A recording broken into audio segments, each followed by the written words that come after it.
آپ کو بتائیں کہ بابا گرو نانک کے 550ویں جنم دن تقریبات کا آغاز ہو گیا ہے۔ خیبر پختونخوا سکھ برادری نے ضلع کرم گردوارہ سے کر دیا ہے۔ ملک بھر سے 1700 سے زیادہ سکھ یاتری شریک ہوئے ہیں۔ اسی حوالے سے ہدایت پاسدار ہمارے ساتھ موجود ہیں۔ ہدایت پاسدار، بتائیے گا ان تقریبات کے حوالے سے۔ موجود ہے ضلع کرم کے ایک ابراہیم زئی لوور کرم کے یہاں گردوارہ تلا صاحب میں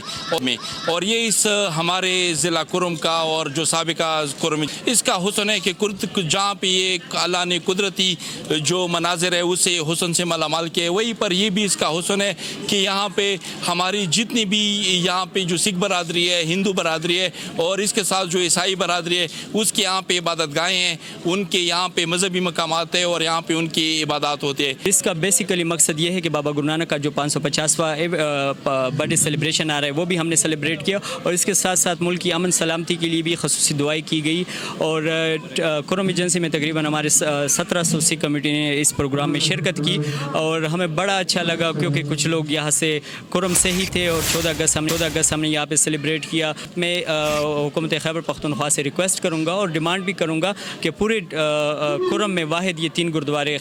کرم میں ہے، ان کے روڈ کے کنڈیشن کافی خراب ہے، اس میں جو ہے مرمت کیا جائے، اور موجودہ جو گورنمنٹ ہے عمران خان کا، ان کا یہ مشن ہے کہ جو ٹورسٹ ہے یہ آ جائے۔ دیکھو آج پورے پاکستان سے لاہور، پنجاب اور کہاں سے لوگوں نے اس میں، اگر ہم مزید یہاں پہ جو ہے ان کے لیے رومز بنائیں، کچھ فیسلٹی کرے، تو اس میں ہزاروں کے لوگ تعداد میں لوگ یہ اس علاقے کی بھی خوش قسمتی ہے۔ بہت شکریہ ہدایت پاسدار، آپ نے ہمیں تفصیلاً اپڈیٹ کیا۔